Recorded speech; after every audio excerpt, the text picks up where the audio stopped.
As predicted, a lot of new information has come out over the weekend, some verified, some not, about the tragic incident in which 42-year-old cinematographer, wife, and mother Halyna Hutchins was killed, and 48-year-old director Joel Souza was injured.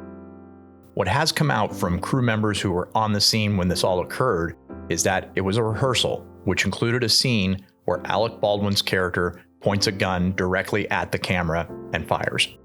Being the director of photography, Halyna was behind the lens setting up the camera angles with the director, Joel Souza, directly behind her and looking over her shoulder, a very common scenario in filmmaking. The horrific part is that the projectile hit Halyna in the chest, went through her, and struck Joel in the clavicle.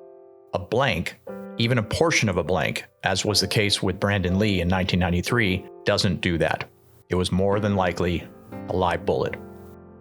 Comments we had on part 1 included a lot of viewers giving their thoughts on what happened. A few said that they believe it was a disgruntled crew member who put a live bullet in the prop gun, but they didn't intend for anyone to get hurt. This is where I call BS.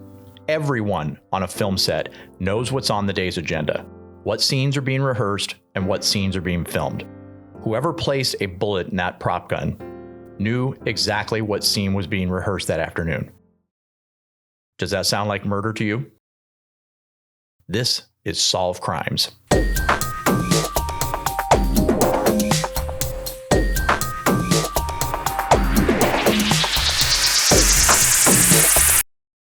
Before we get into some of the details that have emerged over the weekend, I want to explore something that has been on my mind since Thursday when this tragedy occurred. The now infamous death of Bruce Lee's son Brandon Lee on the set of The Crow was the result of a fragment of a blank projected from the prop gun. That was in 1993. In response, the industry placed safety protocols to prevent this from happening again. It's 2021. 28 years have passed since Brandon Lee was killed on set. Technology exists where a face of a famous actor can be placed on another person, making it appear to be that actor in a scene. It's called DeepFake. There's a link in the description to an example of the popular video series DeepFake Tom Cruise. It's creepily convincing. So with technology that advanced at their disposal, why is the film industry still using prop guns at all? It is very easy to place gunfire noises and muzzle flashes in post, meaning after the film has been shot. Here's a quick example. Here are two hands and a gun firing at the camera. Clearly, there are no bullets or blanks loaded in the gun. Here is that same exact scene with a muzzle flash and sound effect.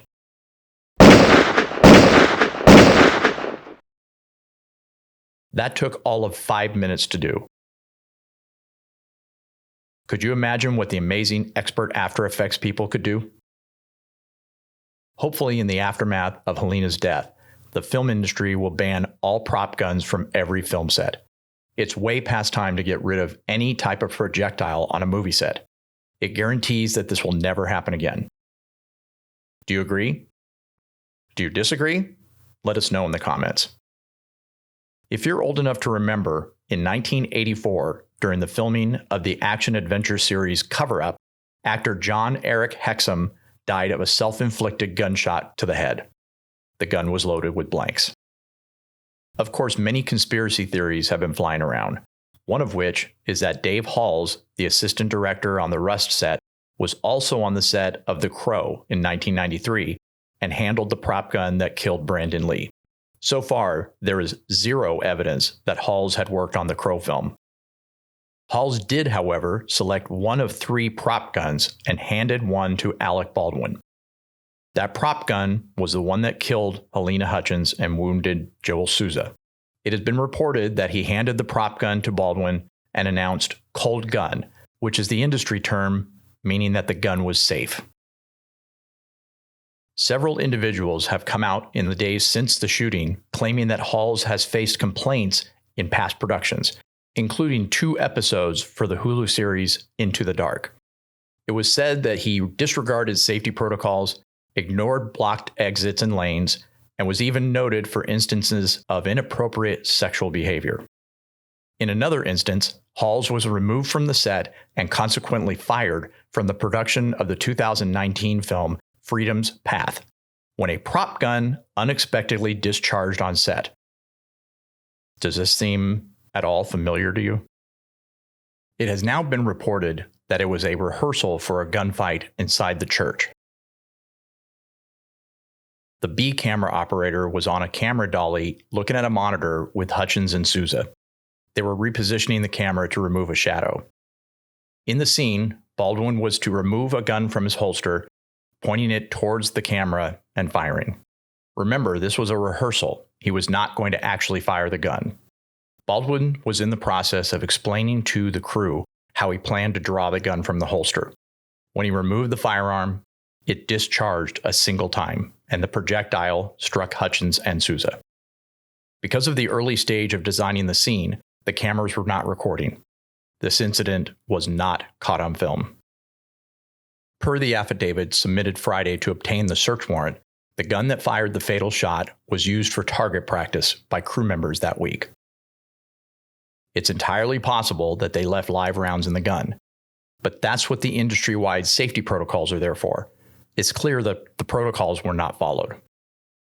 Another thing we learned this weekend was that there was an armorer on set, newcomer to the business Halyna Gutierrez, who is supposed to check each weapon before it's used by the cast. It's unclear at this point whether or not she checked the actual gun before it was given to Baldwin by Halls.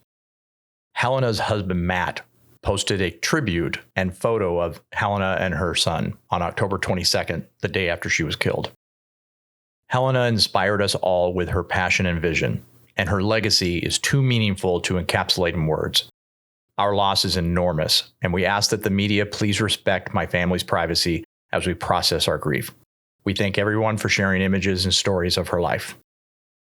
The shooting has sparked further industry debates about the use of guns on film sets. Halyna's cinematographer teacher at AFI, Dill, said that the use of guns with blanks is archaic when the technology is available to edit the effects during post-production. A day after this incident, TV show The Rookie showrunner Alexi Hawley announced that the show is banning live guns on set, saying that it is now policy on the Rookie set that all gunfire will be using airsoft guns with CG muzzle flashes added in post-production. The IATSE Local 44 sent an email to the press claiming that a live single round was the cause. In industry terms, that doesn't specifically mean a bullet. It refers to any type of projectile. Local authorities have said, "We haven't even begun the forensics on that issue." The Rust production has been shut down indefinitely while law enforcement conducts their investigation. If they believe charges should be filed for one or more people, they will refer the evidence to the local prosecutor's office. With all of this new information being made public, does it change your point of view on this case? Do you think it was an upset crew member who placed a live bullet in the chamber of the gun? Do you think it was a terrible accident in which no one is to blame? Let us know in the comments. We'd love to hear your thoughts.